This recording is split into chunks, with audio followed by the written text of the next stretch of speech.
Hello, epic viewers from around the multiverse. Prepare to indulge in experiencing sheer bliss, because today another riveting, captivating, stellar unboxing video is about to be brought to fruition. What items will I be unboxing? What items will I be opening? Without further delay, without further procrastination, allow me to elicit the box. What items are encompassed inside this bulky, hefty, tangible, nifty box? Let's find out. I'm going to demystify the answer to that inquiry right here, right now. So bear with me. It will only take me billions of picoseconds to extract the items from the box and subsequently flaunt them in front of the camera for you to feast your glorious eyes on. Here we go. The unboxing process is about to commence. The unboxing process is officially underway. Alrighty, I recently procured these figurines via eBay. Which series are they a part of? Which action figure line are they a part of? Apparently they're part of the Family Guy action figure line. I need to verify that I received everything that I purchased online. I procured these figurines for under $130. For under $130. Do I have any qualms about my purchase and decision? Let's find out. That's an enigma. So off the bat, we have, I guess you could say off the get-go, we have the 1970s Death action figure.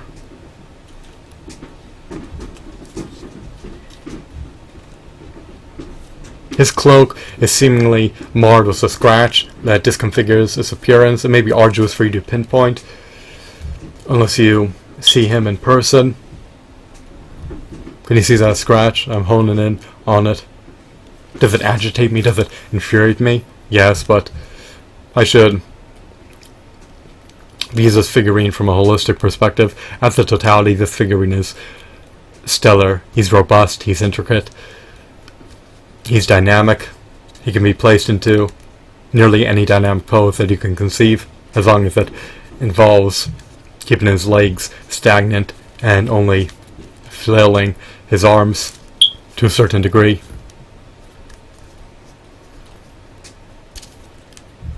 Now, what do I detest about this figurine? Well, I detest the fact that his fingers are pre-posed, they lack finger joint articulation, his legs cannot be adjusted, they're obscured by his wardrobe. I would have preferred if he had more than 3 points of articulation. He can rotate his head, swivel his arms. He can't move them inwards nor outwards. He cannot perform an ab crunch. He lacks a diaphragm joint. He cannot swivel at the waist. He cannot articulate his legs in any facet. He has one peg hole embedded on his bottom, or maybe I should say on the bottom of the wardrobe. I do, however, love his aesthetics. I love his hues. I love his textures. I love his sculpt. I just would have preferred if he had ample points of articulation rather than just being confined to having 3 points of articulation. So there are salient limitations appertaining to this figurine that deter prospective action figure collectors from buying this figurine. Nonetheless, he's still stupendous. I just would have preferred if the articulation aspect of the figurine was amplified. He's still a meritorious figurine. I love his afro. I love his hood. I love how his face is obscured by the paint applications. The hood substitutes his face in this context. So here's a 1970s Death figurine. He's supposed to come bundled with Death's dog. This lot is massive, by the way.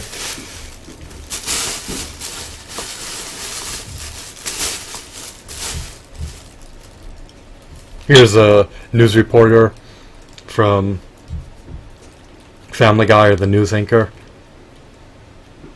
I can't recollect her name. She's not marred with scratches or scuffs or dings or dents.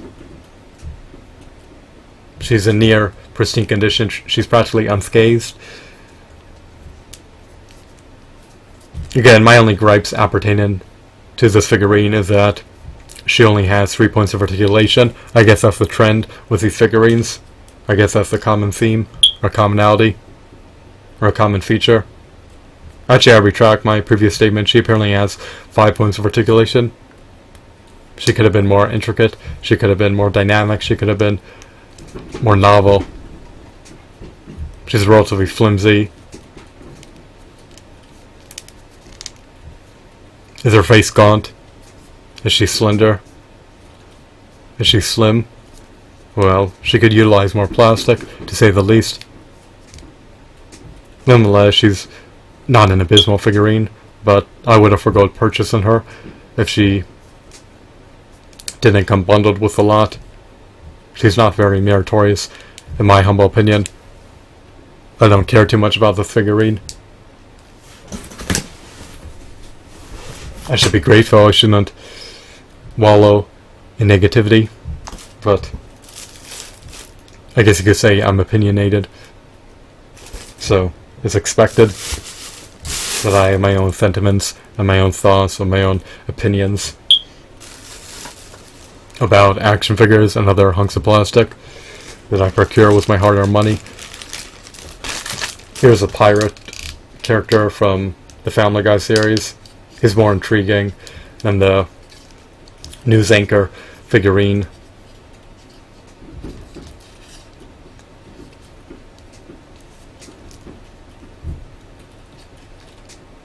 He's adorned with planks of wood that are protruding out of his body.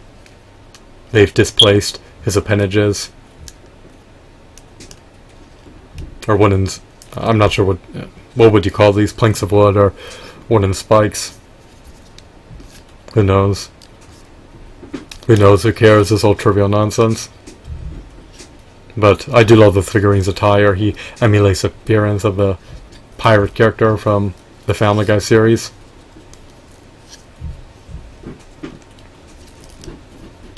And I do like the fact that his appendages are displaced by planks of wood.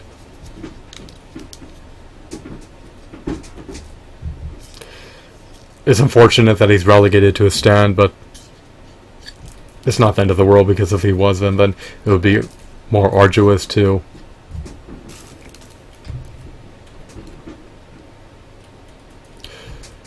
pose him standing up. I guess you could say he's preordained to be sedentary, since he can't move his legs. His legs are immobile in the context of the action figure, since he's relegated to a base. Next we have the male news anchor.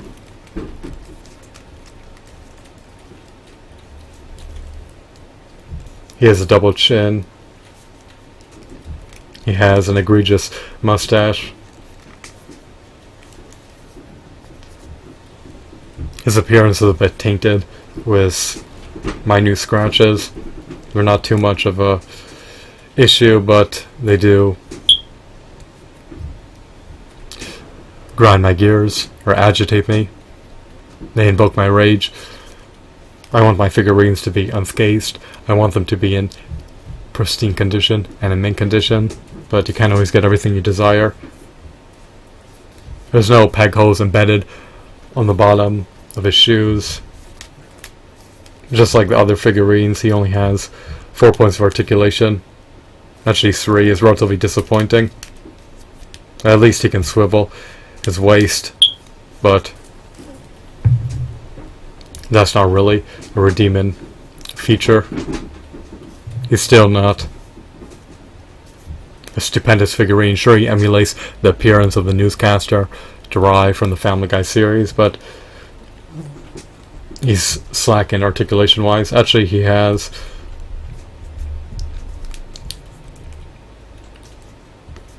seven points of articulation. I made a blunder earlier. Apparently he can rotate his forearms. He can swivel his wrists. He can rotate at the waist. He cannot move his head. His head is pre-posed. I don't want to compromise integrity of my figures, so I'll abstain from tampering with the joints too much. Alrighty.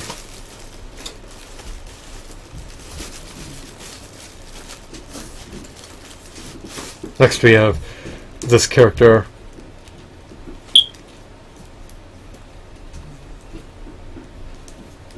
he's virtually naked.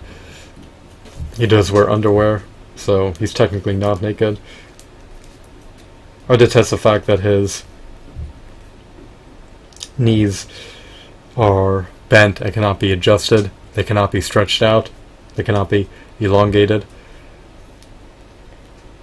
His elbows are also preposed. They cannot be bent either. So it is a salient issue, in my opinion, because he's preordained to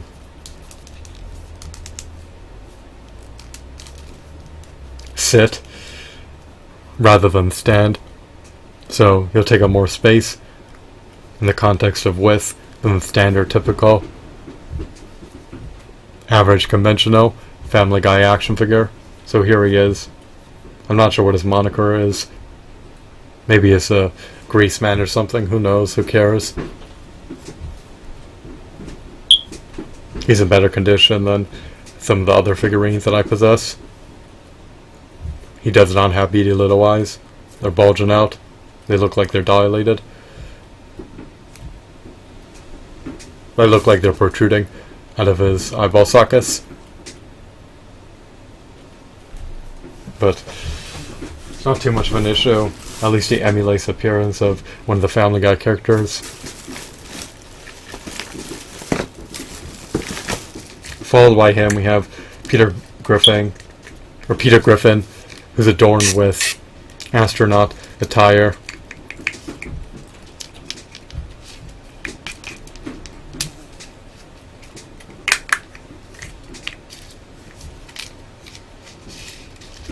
He's wielding a necklace.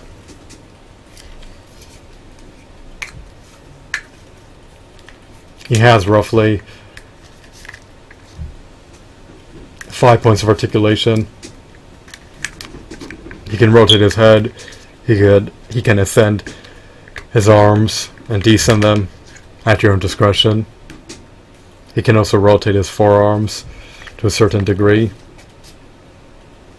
So he has 5 points of articulation.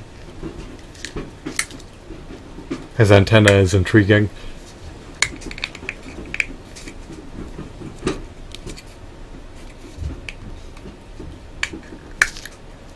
His helmet is intriguing as well.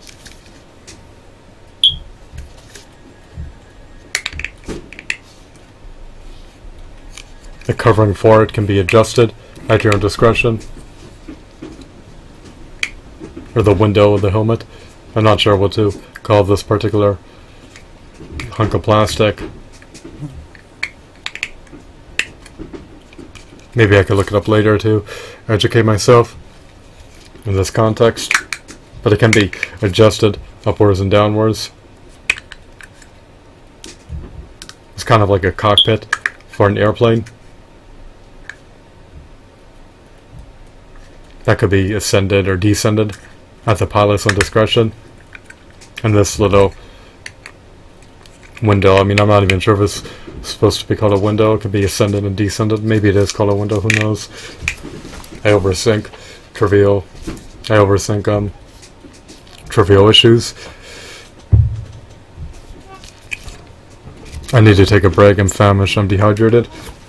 I can't sustain doing this without taking a break. So let me just flaunt the figurines I received in front of the camera one final time. We have Peter Griffin adorned with astronaut attire. Next we have the pirate figurine who has planks of wood embedded in his body. We have the male news anchor who's not very masculine in my humble opinion. Next we have the feminine news anchor. Followed by her we have the grease guy, or one of the deranged, senile,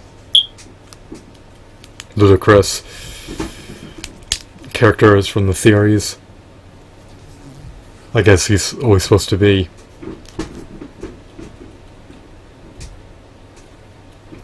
inundated with grease, or doused in grease.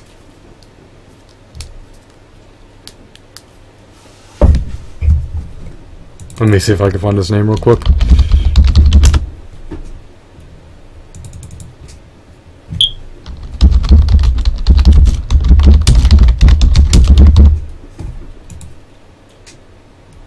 Oh, he's called the greased up deaf guy. I guess the gimmick is supposed to be that he's doused in grease, but who knows. That's unfortunate if he's auditorily impaired.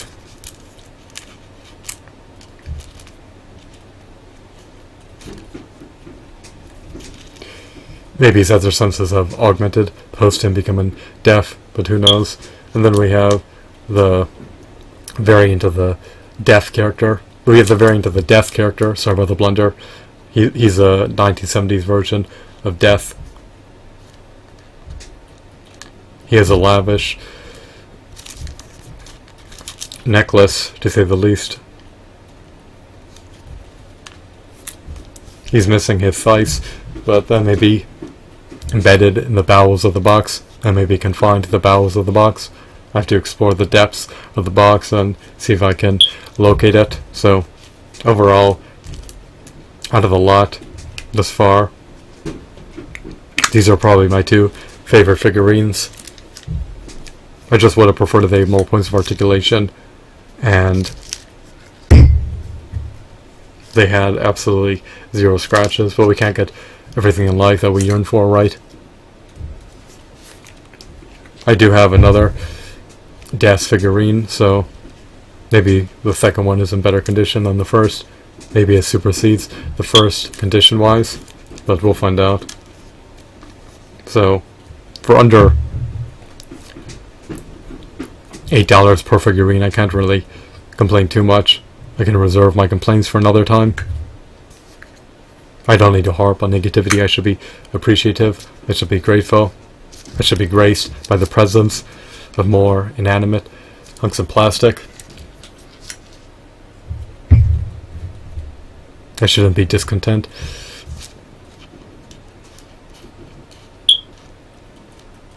I can't reverse the past, but maybe in the future they'll turn out more Family Guy figurines that are more robust and that are more intricate and that have more points of articulation.